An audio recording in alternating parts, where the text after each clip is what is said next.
For what? Does it go turn right, turn left? Oh, no, I just asked the kid where she lives. Oh. Because then there's one that lives up by the park, so I go up and down First Street. I don't like the microphone sitting right in front of me.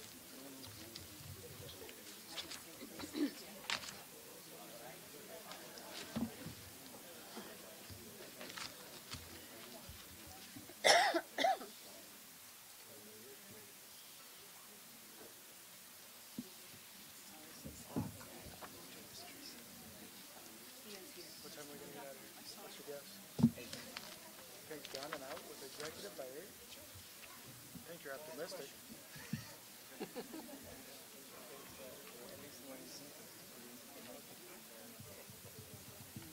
So what's your guess? He's saying 8 o'clock.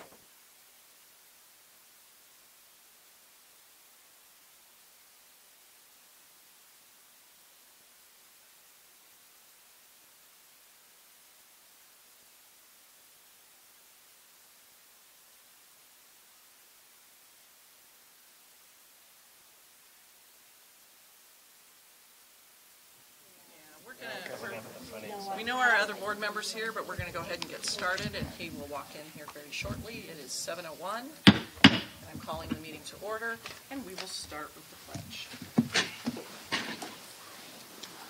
I pledge allegiance to the flag of the United States of America and to the republic for which it stands, one nation, under God, indivisible, with liberty and justice for all. And we'll have a roll call, please. Mrs. Witt. Here. Mr. Carey. Here. Mr. Lawler. Here.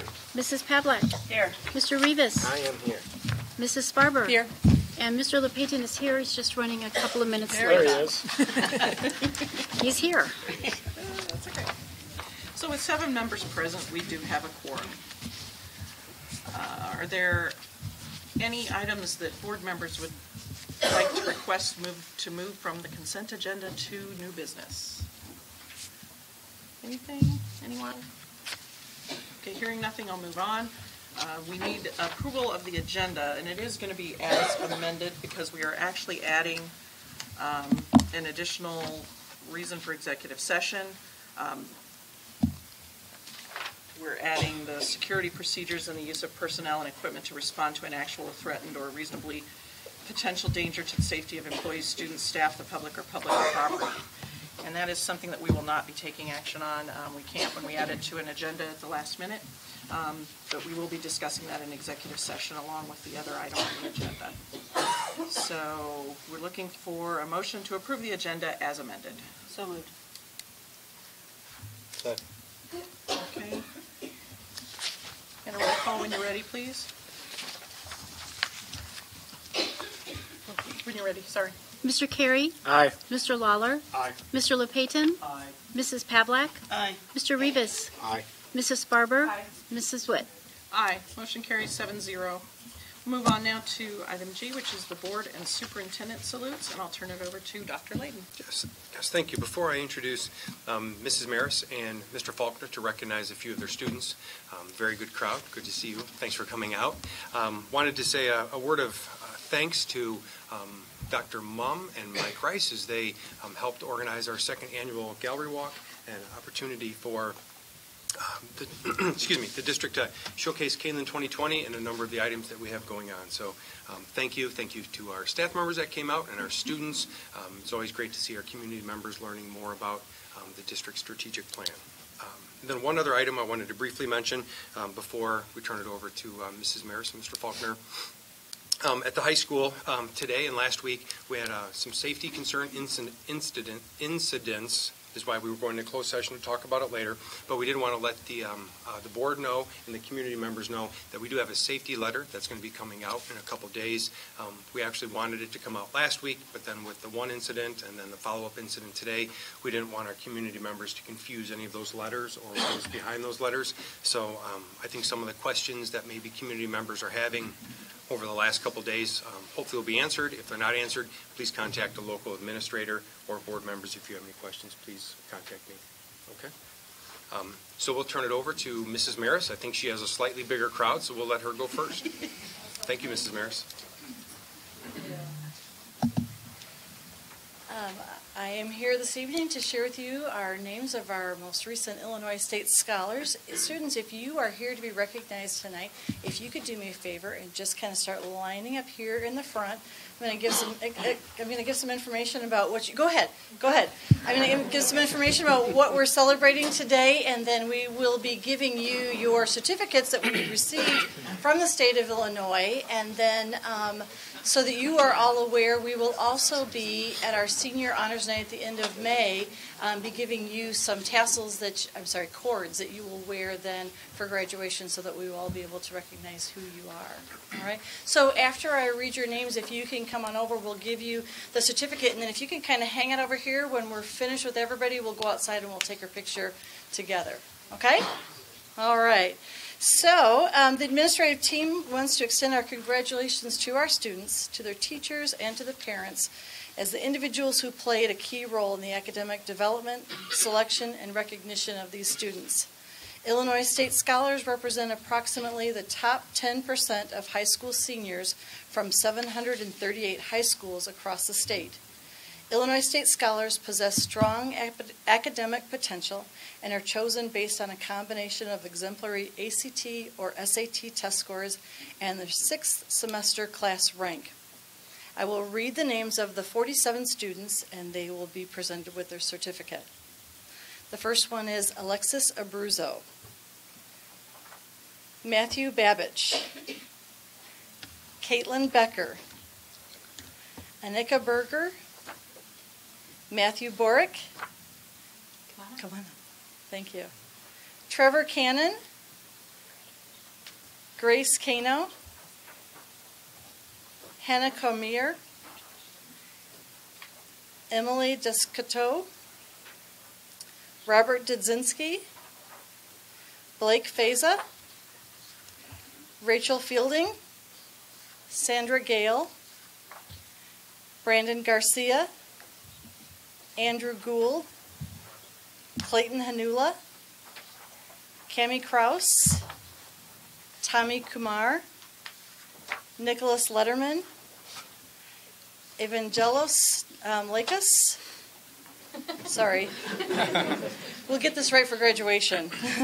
Richard Magnuson, Reagan Maloney, Ava Mandeli, Joshua May, Bridget McCracken, Calvin McDonald, Kathleen Moore, Alyssa Knorr, Jack O'Sullivan, Sophia Addison, Caitlin Powlick, Lindsay Pincala, Caitlin Roars, Matthew Richmond, Jessica Schell, Isabel Simbel, Alexander Spence, Garrett Steinwick, Michael Stollard, Lindsay Strasser, Caitlin Skula, Jessica Teeve, Emily Valente, Robert Waldrop, Carson Wallace, Kyle Wells, Grant Wilk, and are you from IMSA? Yeah. So here's the exciting news.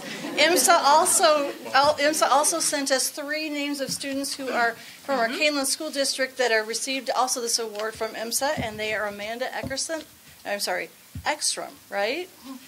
Matthew Gumbar and Getty Noai. So congratulations to you as well. Congratulations, everyone.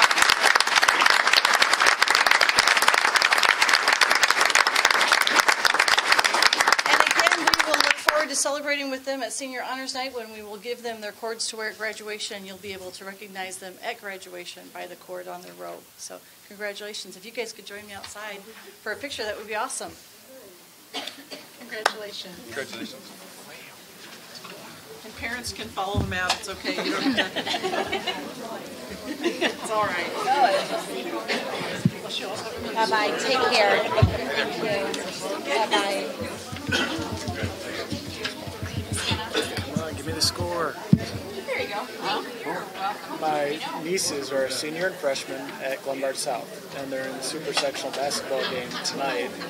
So it started at 6, and my wife was supposed to tell me what the score is at halftime, which she obviously didn't do. So I'm wondering if they won or not. But it'd be the first time that their school had ever gone to super sectional. I'm not going to go that far.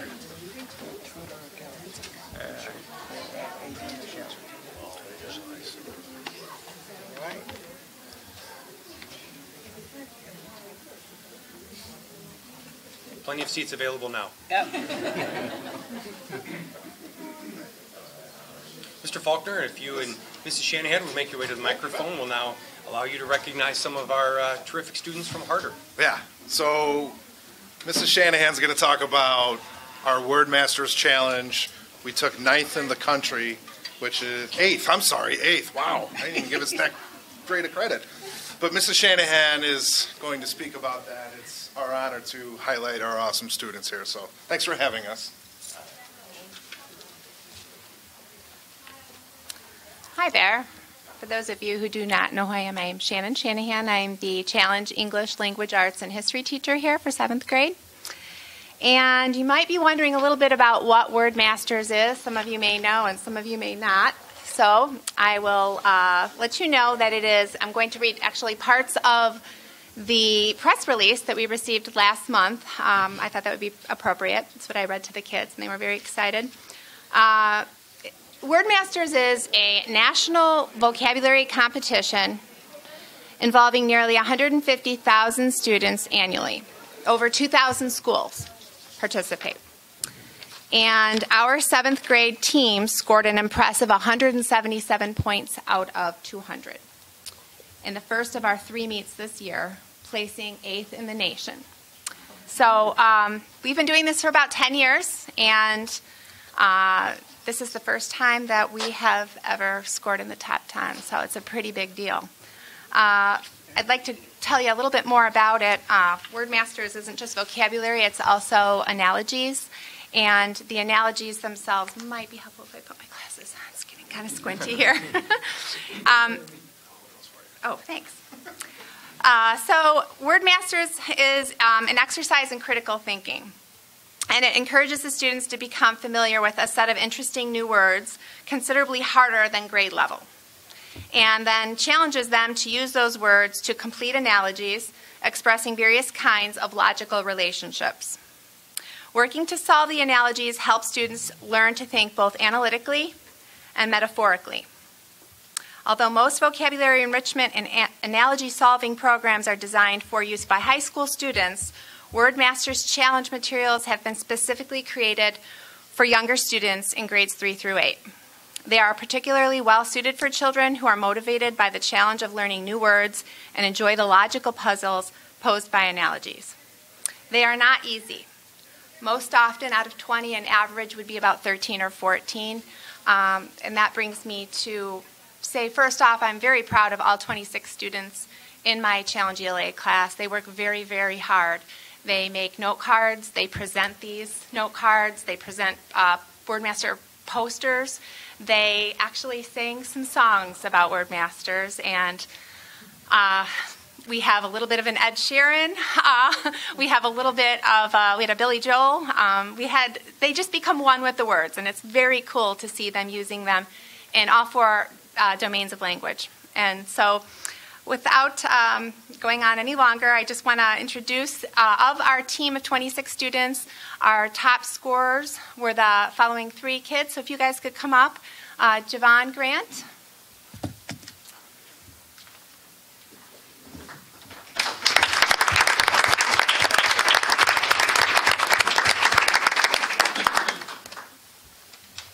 Jack Cindy.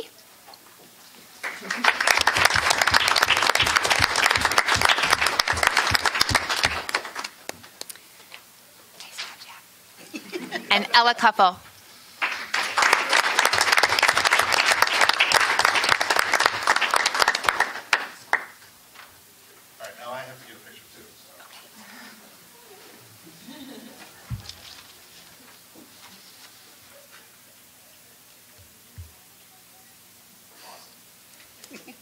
So thank you. Again, round of applause. These guys are awesome.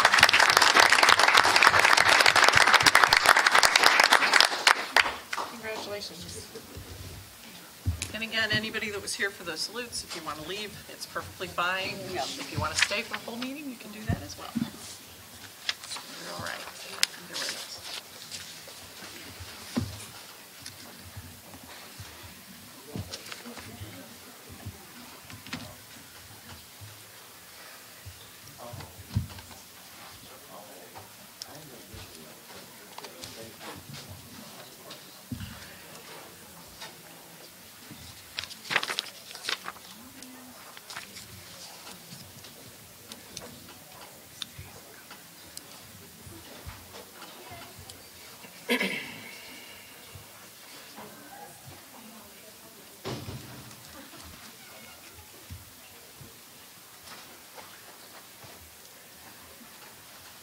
That was all I had for salutes. That's all the salutes. Okay. Dr. Fuchs, anything? None tonight, thank Board you. members, anything? Okay, great. We'll move on then. This is the first opportunity for public comment. The board values public input to inform our decision-making and to provide information and insight into what is happening throughout the district. Board meetings are held to conduct the business of the Board of Education and are required by law to take place in public. However, they are not public forums.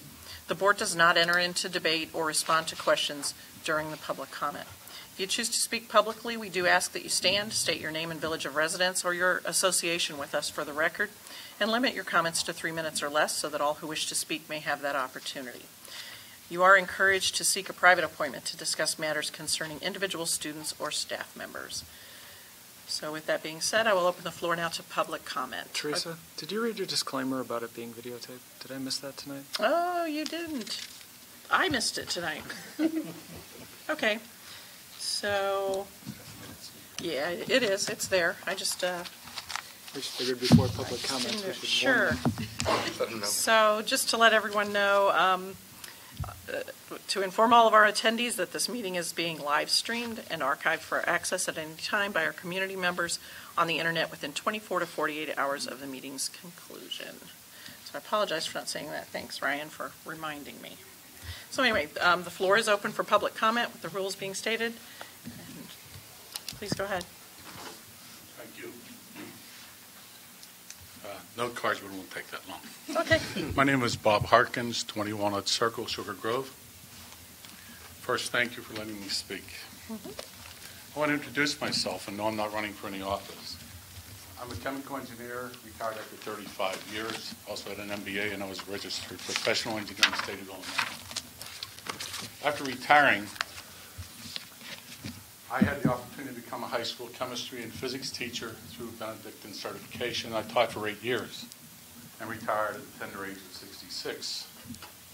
After being retired, Benedictine asked me to stick around and supervise new teachers in the classroom in their alternative certification program. So I spent 4 years doing that, total 12 years as a teacher.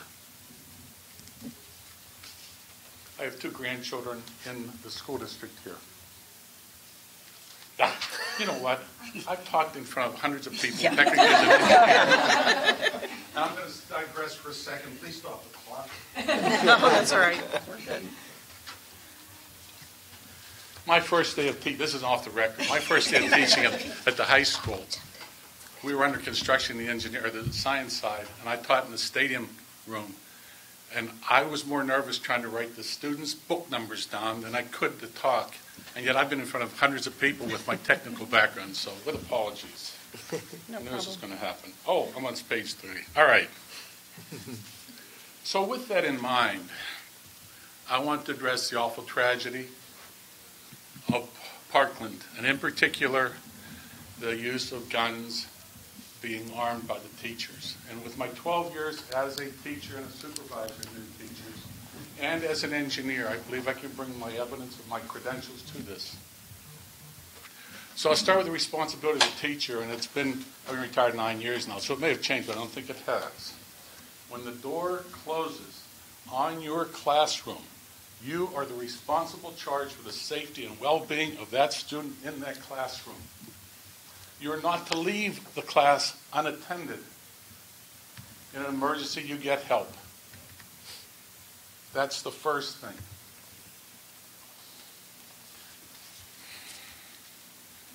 Let's assume that we can, in fact, impose and not have armed teachers in our schools. But let's move on from there and assume that we do, and for some reason, there is a shooter, an active shooter. The teacher who has the gun for defense, how does he find out? Is it to run the note up to the teacher? That's going to happen. Is it by the PA system? Is it by a phone? And what does he do about the students in his class when he's told to leave them? What will he do? I'm sorry, this just added. I saw these wonderful students, the seniors, and the middle schoolers sitting there, the young youthful guys. They want to be adults, but they still need parental growth. Who looks after his class or her class while they're going after the shooter? How does he know the location of the shooter? The shooter moves around. But the shooter is already in the building. He's set up and he's starting to fire, and the kids start to flee. Does the teacher hear the shots if he's in the classroom? You know, the classrooms are silent. That sound we can hear right in the local. But if we're here, how far down the hall can we hear a shot if we're the armed teacher? So we leave. And he goes down in the hallway. You know, he hears shots and they echo. It's like trying to find a bird in a tree when it chirps. We don't know where it's from. The teacher probably won't hear those shots. So he goes and he runs around the corner, and what's he see? He sees the children fleeing towards him. And they're running away from the shooter, and he has a gun drawn. Do the children stop and say, wait, is that a second shooter? What do? There's a big question right there. So they don't know. He gets past the students, and the shooter's set up somewhere in the building. When you walk out tonight, folks, I ask all of you to slowly walk past the classrooms and think, I'm the person with the gun. Which way do I turn? How do I go? And he realizes he's around the corner, and he sees the shooter. It's now facing. And the shooter is firing a machine gun. I don't care what you call it, a multiple fire weapon. And every bullet that the student fires, assuming he's a student, the child fires, this shooter, this heinous person, is 100% accurate because he doesn't give a damn where the bullet goes. That's the difference. Up, down, over, round, and back and forth. And the teacher has a pistol. Side note, the velocity of an AR is 3 times that of a pistol. Kinetic energy equals 1/2 mv squared. The force of the bullet, 12 times.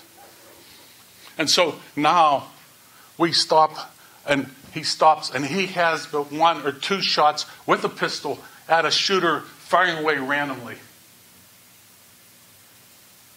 And at this moment, folks, I'm asking you to go back and think about the Olympics that just closed, and those biathlon athletes who had a rifle on their back, and they run for like 5 kilometers, whatever, and they stop and they kneel down, and they fire.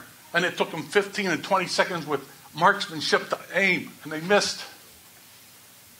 And what's our poor teacher going to do? His job, or her job, is to teach and protect the kids inside the classroom. Because the shooter only concerns the number of bullets he fires. It's not anything else. On March 14th, 1 month after this shooting, a national walkout is trying to be organized, and it's started by the students at Parkland.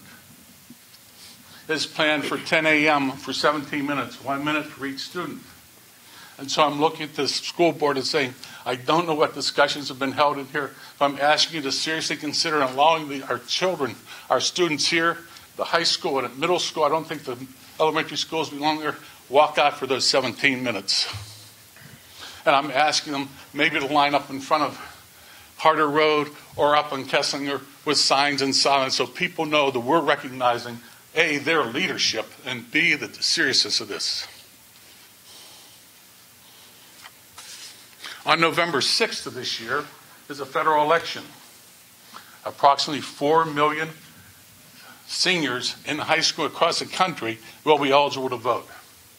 So I'm asking to encourage through the school to get our kids signed up to vote so they can vote in November. And I want to leave you with one last thing, and I apologize for the time and the emotion. I think maybe many of you will recognize what I have to say. Fools, said I, you do not know, silence like a cancer grows. But my words, like silent raindrops, fell and echoed in the well of silence. Thank you, and I apologize for my time. Thank you.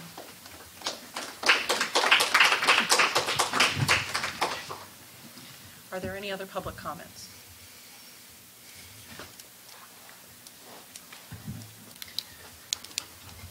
Hearing no further public comments, we will move forward then.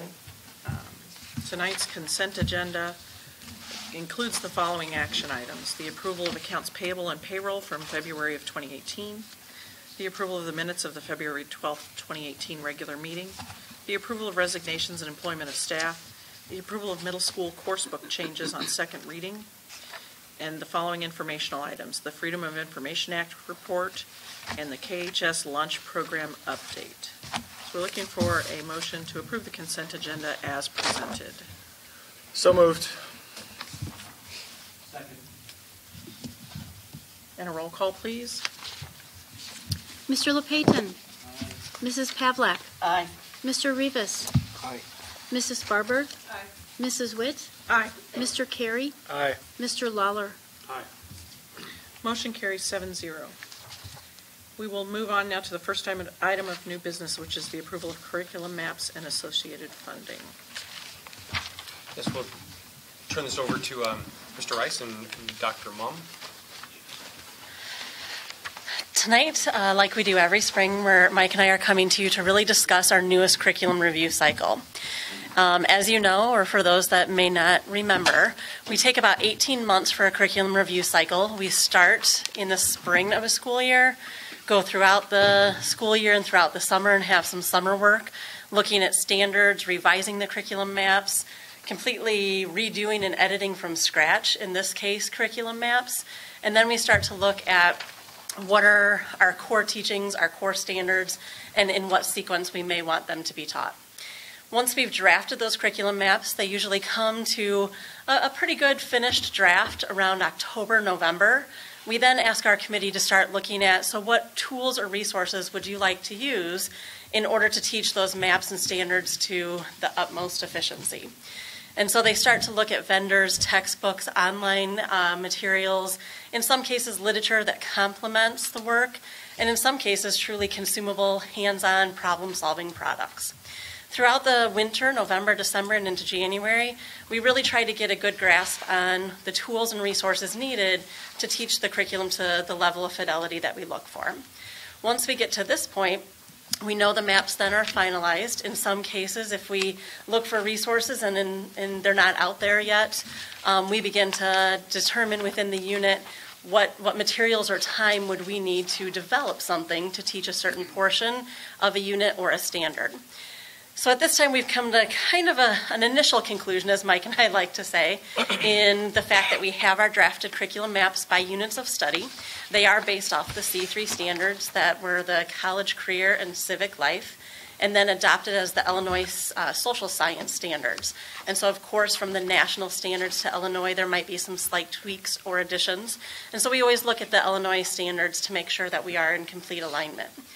The units of study in most of the grade levels have really been focused on the content, but the flexibility to teach that unit at different sequencing throughout the year. So in other words, in some of the past curriculum reviews that we've come to you, it has to start first in the semester through a sequence that goes last. Social science is somewhat unique in that many of the units of study can be done, economic literacy can be done first in a grade span, or it could be done last or in between. And so there's a little bit more flexibility in the use of materials as well, because you could have teachers share some of the materials if needed. Mike and I are going to start with just a couple highlights by grade span of the process from the curriculum maps. We do have our amazing binder of maps printed. It was over a couple 100 at least, some pages, so we didn't think you wanted the entire thing in your packet. As last year, we did have it in the binder, and we always have it on display within the Educational Service Department, so you can come and go directly into the maps. Upon approval, the maps will be posted online on our website under Educational Resources starting July 1st, because that's the year of implementation. So a couple of the highlights at the elementary level, and then Mike's going to share at the 6-12 levels. It really goes from the Illinois social science standards, really takes a shift from knowing the facts, dates, and the intricate details of history to more about what is the long-term impact, advocacy, and connection among events. And so the events in history are very important, but we really want to look at how did this event compare to that event and teach us what might happen or what could be a projected future. And so you'll hear the words advocacy and impact throughout the entire grade span, just starting in kindergarten all the way up through 12th grade. It really brought in the ability for students to think critically, which at the elementary ties nicely to our new exploratory that all of you adopted and approved last year, the critical thinking exploratory, to be able to look at, given this historical event, what could we problem solve in those situations that could have prevented, allowed us to be proactive, or really help, what lessons can we learn to guide our future and advocate for ourselves. It also brought in a much more detailed look at economic and financial literacy. That's been a place in our critical thinking exploratory that we started to tap into this year, but the social science standards really bring more light to understanding those decisions and financial impacts of wants versus needs at a very young age, and then building upon it as to financial planning, future planning, as they start to move up into the upper grades. Again, yeah? Oh, I have one more statement. Again, there's not a lot in the units of study at K-5 on specific dates. It is more to understand the realm of the progress of history and then be able to see how that can really impact and turn to advocacy as our students learn about our historical events. At the 6-12 level? I don't have quite as much to say. She stole most of it. But I think all the themes and kind of the focus areas that you heard Dr. Mum talk about kind of go all the way up through 6-12. A big difference in the standards that we see here, maybe against some of the ones maybe you've seen in the past, there's not this outlay of content that has to be mastered. When we talked about Common Core a few years ago, it really laid out for students and for staff, these are the things that students have to learn at every single grade level. When we talked to you about the next gen standards a few years after that, those were for science. Those standards were a little bit about content and a little bit about structure and how those things were taught. And by the time we've now kind of evolved to these C3 standards, there really almost is no content in these. There's some, but very little. And it's really about how is it taught and how do students show that they've learned this. So at the 6-12 level, really the focus has been on what do those projects look like that students are doing? What are those opportunities that they have that really help them put that advocacy into action? The kind of buzz around these, kind of the way that you can describe them, is to teach students to think like historians. So at the middle school level, I think you saw some of the language that changed in the course book that reflected some of the work that they've done here. They talk about giving students choice. They organize more thematically as opposed to chronologically. So a lot of the themes, you take like the rise and fall of civilizations, for example, at the middle school, as opposed to saying we're all going to study ancient Greece, students can select their own, and they can start to work on some of those things things in an interdisciplinary way. So that's kind of how you've seen the focus of this at the middle school level. At the high school level, those departments tend to be a bit more compartmentalized, but even within that, some of those teachers and some of those classes have started to look at this a bit more thematically, as opposed to we have to go from 0 all the way up through 2017. Obviously, some courses lend themselves to that a bit better. If you're looking at American history, it kind of makes more sense to look at that as a timeline. But if you're looking at something like human geography, to talk about themes that exist throughout our entire world and how things kind of match up and how they align with our current existence, you would see some of those things there. And again, at both levels, it's less about what the students are learning and changing all of that. A lot of that has stayed the same. What has changed and what will continue to change as the teachers keep working is more on the assessments and the projects that they have, and how do they really bring that real life experience into this so that students can, the idea is that they can do this in high school or do this in the middle school or elementary school, start to internalize these skills and then be kind of active contributors to society all the way through, as opposed to just consumers of information. There's a lot of emphasis on being able to compare and contrast, and again, think like a historian as opposed to just following whatever you're told. I think the nice part that we found through the curriculum review cycle is this is definitely one major content area that complements the learning continuum in moving from the legacy classroom all the way down to personalized.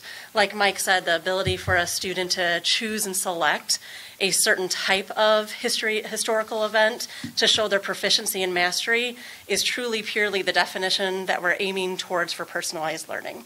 And so it was exciting to go through the process and think of the potential of really matching our vision from Canelan 2020 into this curriculum specifically. After we had done the unit mapping and had all of those, we did start to look at the resources. And the resources typically, just for a little bit of history, a good curriculum review cycle is about 5 to 7 years. We hope to get kind of in that cycle where we can come back and review each content area that frequently. Because of different financial ups and downs over the course of time in history, social science hasn't been reviewed for 13 years. And so this is our one content that just happened to always fall the year of a budget freeze or reduction, unfortunately. And so we realized that there was a huge need, especially with the new standards coming in and moving a little bit away from that factual content-driven resource to more of the project-based, problem-solving, personalized resources. The team then did come together and find a variety of resources. And again, because the content lends itself to more student choice and voice, there isn't going to be one product that Mike and I stand and say, we need this book or we need this tool, because it's going to become much more student-driven based on the content and the historical event that they choose to show proficiency. And so what we have proposed is we've worked with the grade spans to identify some key materials that would start that conversation, but some of the funding would go into some of the consumables that they would need in order to do more of that project-based problem solving and that critical thinking learning. And so you'll see that we have fallen within the proposed budget or projected budget for next year. We still have some funding, as you remember, from last year when we did the exploratories. It was kind of a 3-year rollout because that was a bigger review cycle. And so we have some of the funding in the Ed Service Department for next year needing to go to more completion of some of the exploratory purchases, and then some of it going towards the social science to start to get some of those materials that could be the cornerstone piece to begin the exploration for students. But we know some will be consumable materials that won't be identified until the students get into that specific unit, into that specific activity. So there's a little bit more flexibility, I guess. And in past curriculum reviews, it's been, here's the one product we want, here's the exact quote, and this content doesn't really lend itself to that detail up front. Questions about the curriculum, the maps, the process, the funding, anything? So I have a question. It seems if you have students choosing their own topic and things like that, it seems like a great opportunity to partner with the librarian and perhaps not have to purchase a lot of those resources, but have the librarian help with interlibrary loan, or maybe encourage them, because everybody can get library card at Waubonsee Community College, if they live in the district.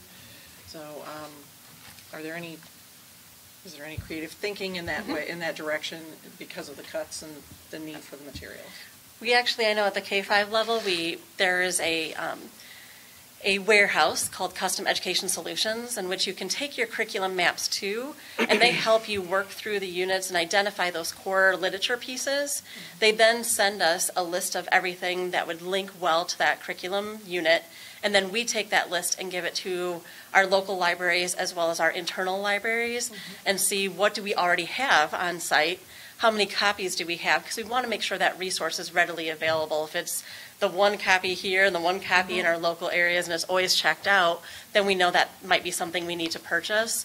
And so we vetted some of those titles with both internal libraries as well as our community ones. It's a great idea. I have not considered going and looking at like the Waubonsee and other areas for some of those titles. And so you'll see there was definitely some savings in that manner of we already had some of the products within our libraries, and some of the villages did as well. I think at the 6-12 level, it's similar. Mrs. Ramos here at the middle school actually has taken a huge kind of role in helping the social studies teachers here find things. And I think as the students are older, I think the name of the game really is finding those core resources that we can all use and keep common. And as students want to venture beyond that, if it's something we can support in the classroom, great, but teaching them those skills. If you want to go out and consume more information and what you have at your disposal isn't enough for you, what options do you have available? Where could you go get these things? And that idea of that sort of literacy is just as important, and it's actually in these standards as far as how do you go find that information as being able to just open up your textbook. So it's there. Sounds like you've got it all covered. Thanks. Thank you. I got a couple questions. So I can appreciate the fact that you can kind of go out there and build your own, if you will. But is there a certain percentage that you keep its core still, that you still teach? As far as standards? Yeah. Yeah, so the concept is really it's a shift away from we have to study Greece, Rome, and things like that, and more what about those would you study? So, for example, if you're going to look at the Roman civilization, how did they come to power? How did they come to demise? What did their kind of economy look like and those things? If those are the big skills you're looking at, you could really look at that with any culture. And so the idea is let's not tie all students to one culture. Let's make sure that they're all learning the same types of things. But if they want to learn that about, if the content is a different vehicle for them, the skill or the way they show it may be the same. And I can explain that better for an English because that's my background. But I think that's the idea is just not locking students into one specific content, but making sure that whatever the content is, they're studying the same skills or the same kind of big ideas, if that makes sense. Okay. But there is a common assessment of, in that case, that skill would be, looking at the rise in power. And teachers would still need to all assess commonly on the ability of students to figure out how did that conflict turn into rise in power, no matter what culture they provide it to. So it provides us with that common ability to assess the skill, even though the specific context varies a little bit. On to books. Mm-hmm. Are we committed to buy certain books for a grade level, whatever? Are we committed to that? And here's where I'm going with that. Mm-hmm. Is there going to be pushback from the book suppliers? Is that they're going to go through the political side and force us to buy books if we haven't gone there? They can encourage us to buy, but no, we are not mandated to choose or select a certain book or even to have a textbook. In some of the cases, some of the resources that we found are definitely online experiences, online textbooks, online modules. And so it even takes them a little bit off of, that traditional, you must have a American history book within your schools. We are not mandated to have a certain type of textbook at any level. But I think you'll still see a mixture. I know, for example, like the human geography course at the high school, they after they've researched, there is a textbook out there that they want. The U.S. history course at the high school is similar. I think as some of those core experience classes will probably still have something like a textbook or at least a very common resource, whether it's a textbook or an online resource. But it's those supplementary ones where I think we have a lot more of that flexibility.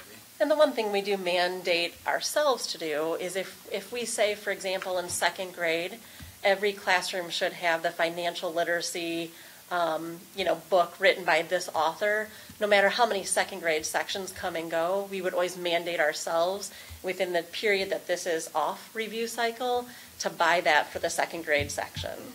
And so there are a couple at every grade, whether it be a shared reading literature book that every classroom has one copy, or whether it be a specific textbook that, depending on enrollment in sections, we would always keep up and make sure that we have that for every section. Okay. So I've always asked the question when the books comes up whether Yeah. we're going to go to electronic sooner or later. Yep. And then, if I recall correctly, one of the answers was it's too expensive. So therefore, they're making it a little more easier to buy the books instead of go electronic. So I can appreciate that pushback. Gap. The time. So you make maps out of this, right? Just to kind of see someone they can get somewhere, if you will, whatever their destiny is. Is there, because of how we're, whether it's 5 to 7 or 7 to 10, whatever we're structuring it with, is there a gap that that is built where a person that's looking at next year, they can't see it because we haven't developed it yet? No, our maps right now are kindergarten all the way up through 12. So it's there. The only thing that maybe would align with that would be at the high school there's some choice in when students can take those courses, but the course is already developed. So the courses are there. It's just up to the students at the high school. You know, do I take this my junior year or my senior year? But the courses that we're presenting to you, the curriculum's done from kindergarten all the way up through all those classes. So those maps, like the counselors have them, and they can present them to the counselors rely less on the maps and more the course descriptions. Like curriculum, you know, we'll finalize these maps and we'll work on them and we'll post them, but they're reviewed. It's reviewed weekly. So, you know, the teachers give an assessment. They look at it. Did we teach this enough? Did we teach it too much? And so maps they're a living document. They're always changing somewhat. But that whole idea of, are we still making sure what is coming to us is ready and we're sending on what the people after us need, that's always right in the forefront of those brains during those conversations. Okay, thank you. Other questions from board members? If there are none, then we will thank you. And Thank you. Thank you. Should we have a vote on it? yeah, we're getting there. So we are looking for a motion that the Board of Education approves the proposed social science maps for initial implementation in the 2018-19 school year with a budget not to exceed $200,000 for social science and exploratory CTE materials. And I will second that one. And then we need a roll call, please. Mrs. Pavlak? Aye. Mr. Rivas? Aye. Mrs. Barber? Aye. Mrs. Witt? Aye. Mr. Carey? Aye. Mr. Lawler? Aye. Mr. LePayton? Motion carries 7-0. We'll move forward now to item J2, which is the approval of the auditor for fiscal years 2018 through 2020. Yep. Dr. Fuchs led the interview process through that, and as we went through that, we do have a recommendation for approval tonight. Great, thank you very much. On February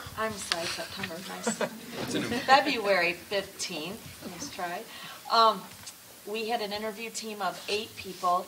Thank you to Aaron and Ryan, who represented the Board of Education, along with 3 FAC members, myself, Dr. Layden, and my assistant. We interviewed 3 auditing firms who we had narrowed down from the 7 who sent in proposals. Of the 3 auditing firms that we interviewed, it was clear who the #1 choice was. We are recommending tonight that the board approve a contract with Lauterbach and Amen out of Naperville for the next 3 years to conduct the audit. The fees for Lauterbach and Amen are on the back side of my board memo. Those are fees for both Canelan for a comprehensive AFR, that's the CAFR, which will allow us to submit for our award, and then also for Fox Valley Career Center. And all of the fees that you see are less than what we've paid this most recent year. The interview team is very comfortable with this auditing firm and felt that they did the best job at the interviews and will serve Canelan well for the next 3 years. For those of you who are not on the interview team, I did put their proposals next to your space here. When you're done looking at those proposals this evening, I would like to get them back. If you would like to keep it for a week or something, that's no problem. I kind of just need to make sure I get one back, and the rest of them I can get back as you finish reviewing them. At this time, are there any questions on the auditing firm that we're recommending? I did like the feedback that this is one of the teams that does meet the October 15th. I like that too. That was one of the questions I asked each of the schools when I called to check references. It's awesome. They felt pretty confident that they would be able to do that. I believe this firm is much smaller than Sickich, which is our current auditor, so I think we're going to see a different level of service than we saw with Sickich. We saw various things between Sickich and our former one, so they're all just slightly different. Ryan or Aaron, is there anything that either of you could share for the board members? I would just reiterate what Dr. Fuchs said, that it was a pretty clear decision, I think, so at the end, we all had a consensus and we all felt pretty confident that that was the right pick. And I also was really impressed by how they kind of their rapport with us already, like their connection with us already, so I thought it was good. No, nothing to add. It was pretty self-evident who was going to get recommended, and that was before we considered the cost. So just as a nice happenstance that they also are the cheapest. Oh. Win-win. Okay. So I will move to approve. Okay, hold on. Sorry. I'll second. Okay, so we're going to read the motion first. Okay, so Ryan I'll have you do it again, okay? Sure.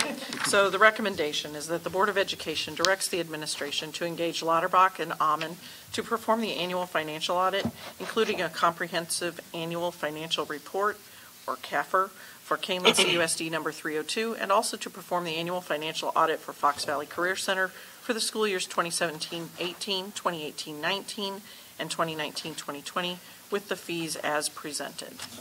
So moved. Seconded. Okay. And a roll call, please. Mr. Rivas. Yes. Mrs. Barber. Aye. Mrs. Witt. Aye. Mr. Carey. Aye. Mr. Lawler. Aye. Mr. LePayton. Mrs. Pavlik. Aye. Motion carries 7-0. Thank you very much. I appreciate that.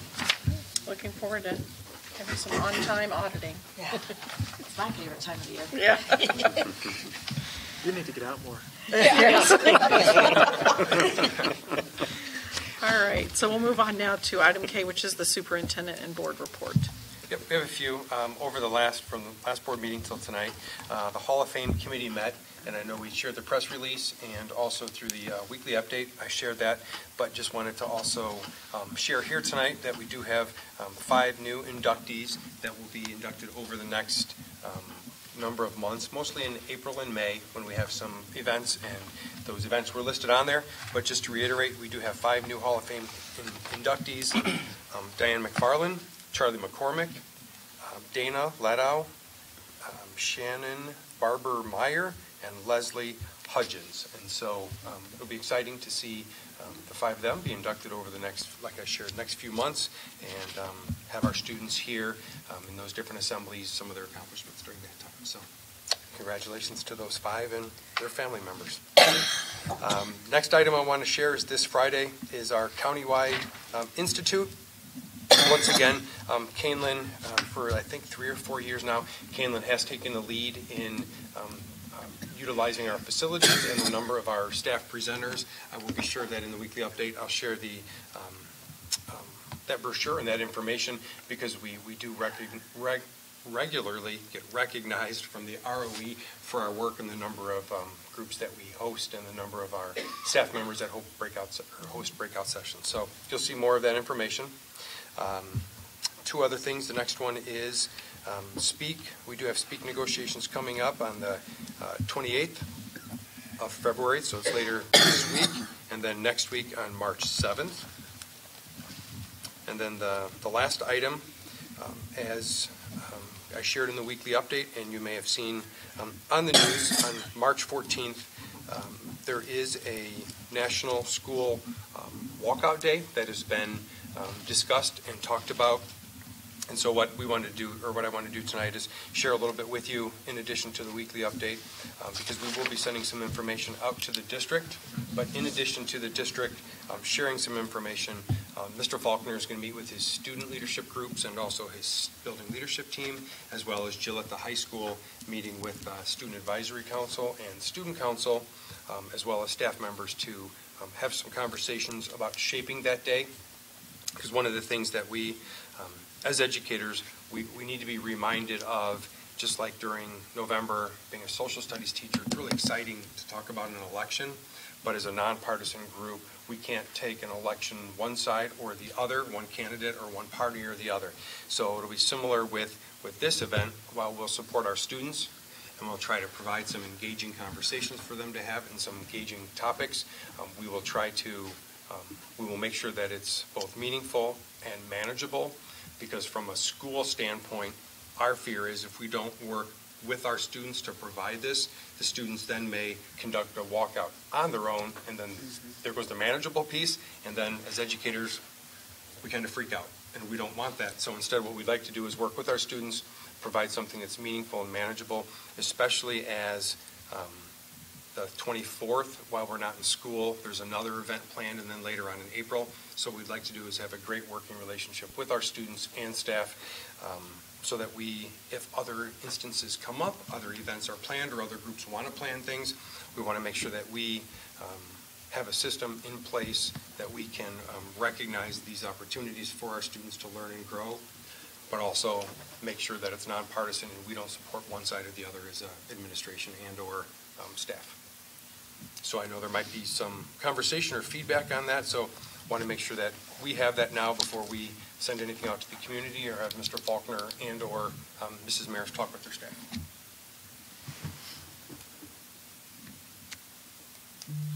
We also have an FAC meeting on Thursday night.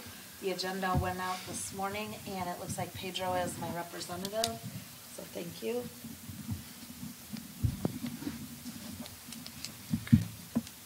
Are you looking for board comments on this, or are you? Board comments. Okay.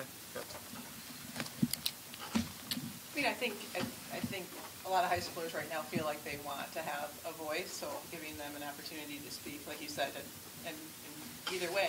I think some of them have been taking that opportunity in class, which has been productive, but challenging for the high school over the last weeks. But I think it'll be a good opportunity to work with the students to give them a chance to engage in this topic.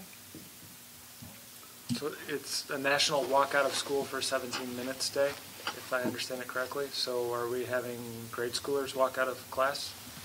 No, at this point, good question. At this point right now, we're trying to make sure that we have age-appropriate activities. So elementary school, as we met countywide, there are no districts in the county that are going to let their elementary school students walk out.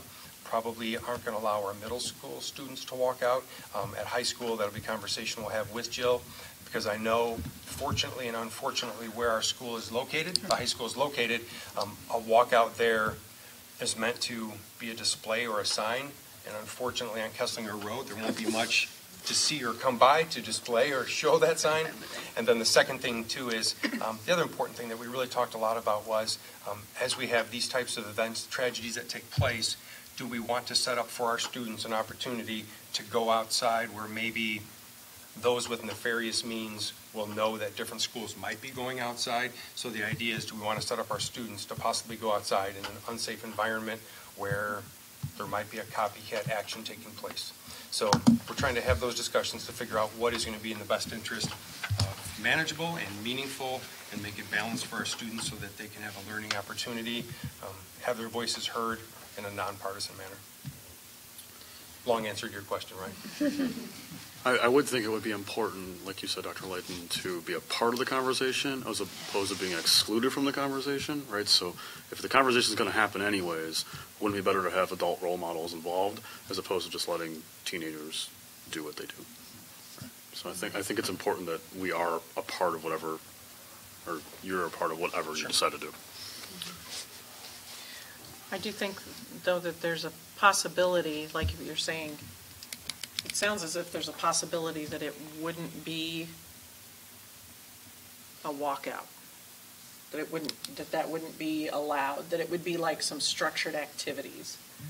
And I would just encourage planning for the contingency, because, I mean, the students can still walk out. And, I mean, they can be consequenced for that. Right. Not any harsher than they would be if they, that's the legal Sure. issue, is that, you know, if you walk out of class on a regular day, or you walk out of class because of a protest, those consequences have to be equal. Right. But I just, you know, wouldn't want anybody, I just wouldn't want it to be, you know, you're not allowed to, I mean, I can understand trying to encourage the discussion and the topic in a different format. But I can also see that there might be some students that would be, you know, that would think that a walkout for them might be more meaningful, and that they might want to do that. And so I would just encourage some kind of contingency for that. Sure. I'm stuck on this maintaining a neutrality of partisanship, because the people that are organizing the national walkout it's partly as a memorial to the students in Heartland. It's also a protest to Congress that they're not doing enough with gun laws. So how do you reconcile the two? I mean, yes, I mean, if you look at the website that was passed along and dig a little bit deeper into their partnerships and the other groups associated with it, it's very much a partisan group. So we're having a nonpartisan partisan protest. I guess I get lost in how you keep that neutral.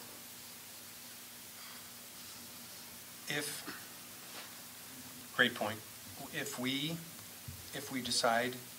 don't work with students to try to make it meaningful and manageable, then the students could indeed have that protest. They still may have that protest, and they still may do that.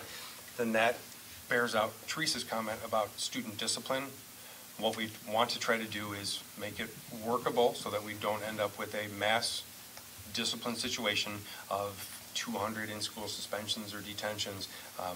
While we do see that it is pro one side from the origin of the work of the website and the group, what we're going to try to do is, if there are debates or conversations, as staff, we will remain neutral and make sure it's manageable, because again, as we've seen different protests over the years, they can become passionate on one side and the other, and then you kind of lose the topic itself because of the passion on both sides. So that's why we want to try to work with the students to some extent to make it a manageable event. Just trying to make it manageable, because if we don't, then students may walk out on their own, and then we may have a different situation where it hits student versus student, and we want to work with them, not provide them an opportunity to have a forum of anger towards each other. Yeah, I think a lot of it, you're still on the listening standpoint. You don't know totally what the students are thinking. Not like that's that simple, but there is some of that. You want to start the dialogue so students will tell you, well, we're thinking of doing X, and you can react to that. Because I think what happened was last Wednesday, when the students in Florida marched to the Capitol, that was prior to any of their organizing for the 14th. And so what happened at some local schools, they had hundreds of students go out, and it became somewhat chaotic. In some of the districts, they lost the students from anywhere from the 17 minutes that you mentioned, Ryan, to 45 minutes. And we don't want to. We want to try to make sure that we can manage our situation so that we don't end up in a 45-minute walkout. So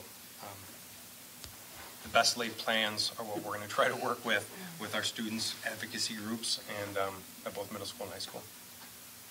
I appreciate the intention and the effort to try to make it be meaningful and manageable.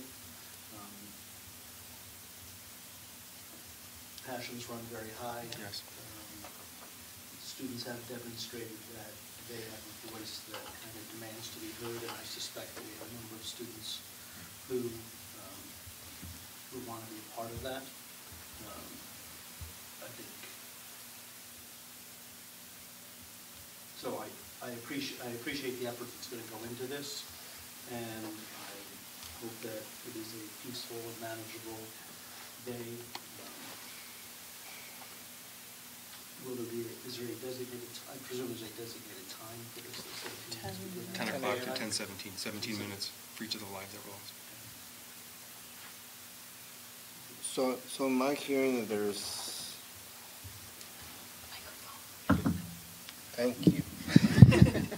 Am I hearing that we're obviously trying to work with the students and trying to manage and potential activity? But that's it? But if they do the other thing, then the consequences come about? Is that what I'm hearing? If they walk out longer than 17 minutes? Sure. A walkout may be part of it. We don't have it planned yet, so the walkout I might be understand. part of it. We might allow that. If we work with the students and we give them the parameters of what's going to happen, and if they do something different than what the parameters are, then there could be disciplinary consequences, sure. But just kind of not exactly putting words into Peter's hands, we have all walks of personalities in that school to be appreciated. And rules are made to be broken, you suffer the consequences. That's the way I always work with. You can break them, you're going to just be ready to suffer the consequences by it. So I hope those parameters are set for them as well, so they'll understand exactly what's going to happen. And not just say you're going to participate with us, and if you don't, say someone went out for 17 minutes and they came back. I mean, are they consequented for that? I mean, there's a lot of things to talk about. I know you're gonna see them and you're gonna explore and such. And I really hands up to you guys for reaching out to the students, wherever bodies those are. That who knows? They may already have ideas already that are within the realms of what you were thinking anyway, which is awesome. And there may be other students that don't want to be part of that either. True. You and I talked about this earlier, and I'll reiterate something that I told you, is that this issue, it's going to, if you follow the national news, it's turned into a debate on gun control in a lot of areas. So just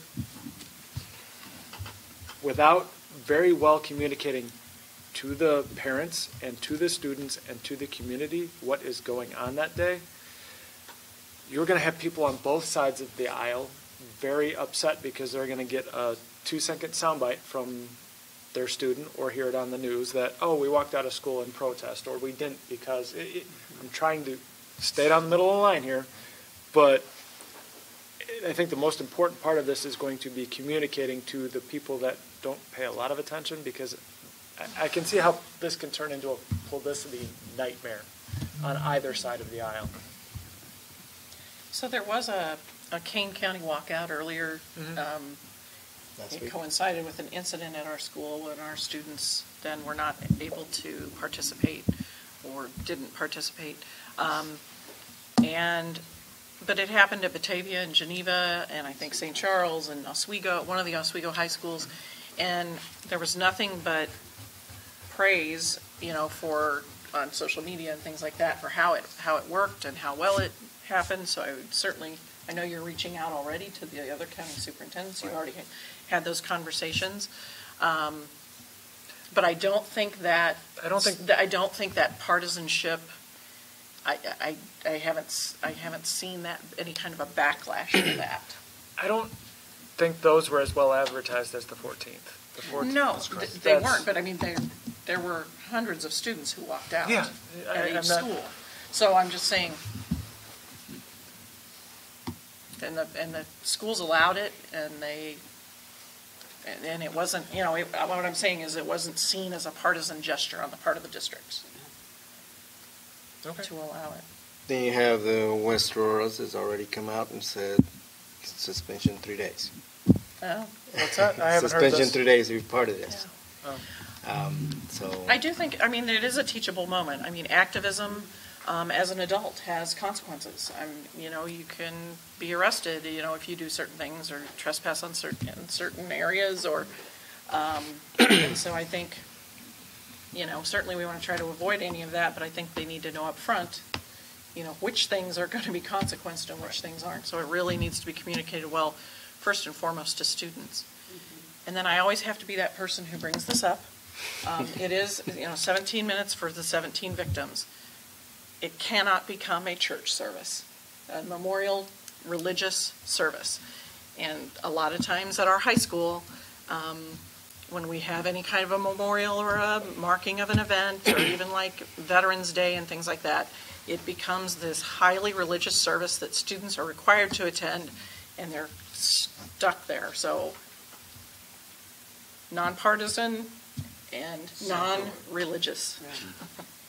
I also, we heard from Dr. Moon and Mr. Rice this evening about the social studies curriculum and the idea of advocacy and engagement being part of what's being taught to our students. So to me, this is a great learning opportunity, experience in engagement. I would hate to see the kids punished in any way that goes beyond a recognition that they've made a choice. So to that point of a 3-day suspension, it's ridiculous. Right. But I think they're going to back up that a little bit. Anyway, the other thing, though, I think the political side, to be quite honest with you, is riding on the coattails of these students. Oh, yeah, most definitely. It's unfortunate because they're only whatever they're trying to identify with those 17 minutes and the respect that they're trying to play out, if you will. Unfortunately, that political part of it's coming into play with it, and I believe is out of the coattails of it. It's unfortunate. I don't think it's unfortunate. I don't either. So, but we can have that conversation. Yeah. Not necessarily during the. My voice. My voice.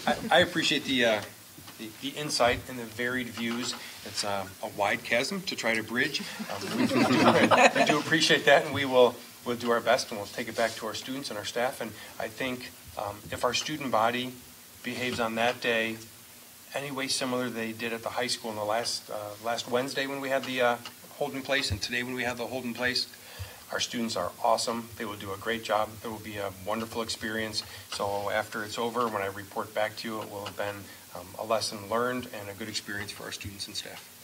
That's what we're going with. Thank you. You're welcome. Sweet. Thanks. That was all I had. I just had one other thing.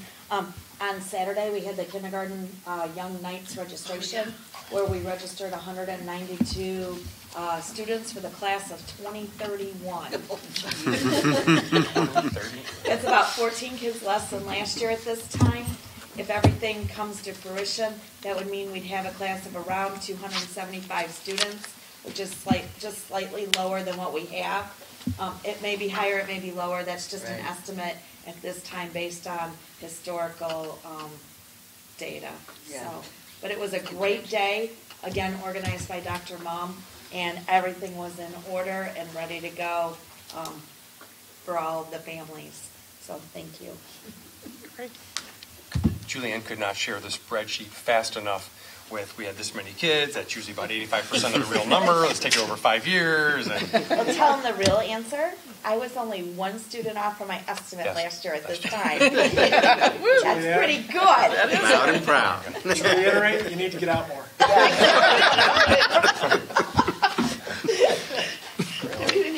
Are you sure the audit's the most wonderful time of the year, or maybe it's kindergarten roundup? I don't know. It's a close one.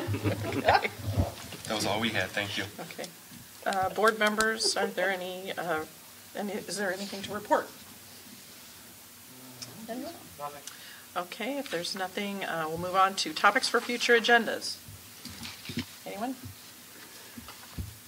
Okay, hearing none, we'll move on to the second opportunity for public comment.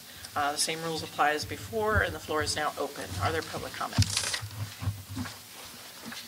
Okay. Seeing no public comment, I will close the floor to public comment.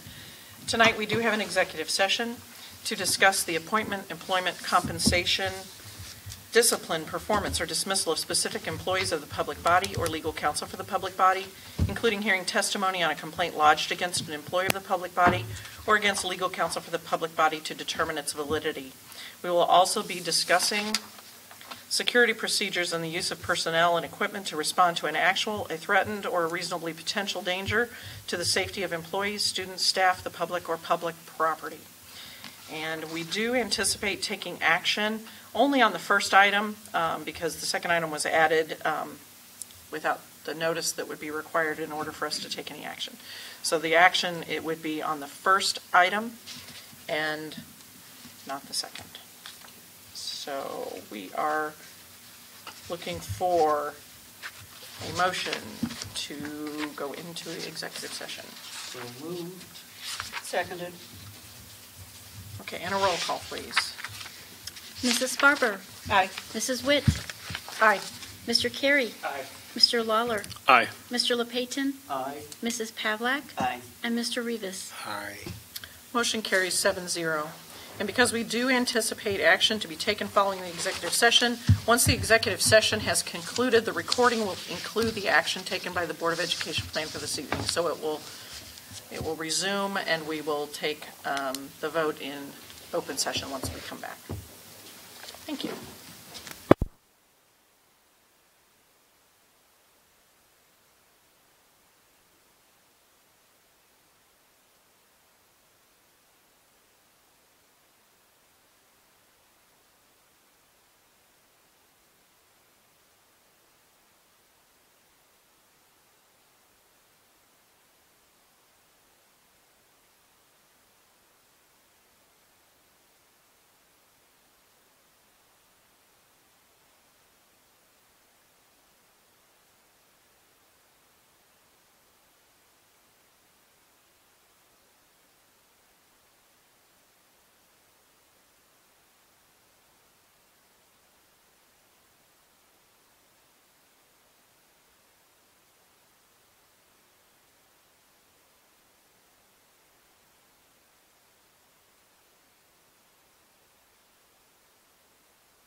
is 9:35, and this is the Kane School Board back in open session. And we are, 1 minute please. Yep. Okay. So we are looking for a motion that the Kaneland Board of Education approves the maternity leave of absence from March 15th, 2018 through May 31st of 2018 for Mrs. Molly Menalga, a part-time physical education teacher at Kaneland Blackberry Creek Elementary School. And I will make that motion. Seconded. And we need a roll call. Okay. Mrs. Barber? Aye. Mrs. Witt? Aye. Mr. Carey? Aye. Mr. Lawler? Aye. Mr. Payton? Aye. Mr. Revere? Aye. Motion carries 7-0. Okay, and then we need a motion to adjourn. So moved. Is there a second? Second. All right, all those in favor? Aye. Opposed? Okay, motion carries 7-0, and we stand adjourned at 9:37. You missed it by an hour. An hour.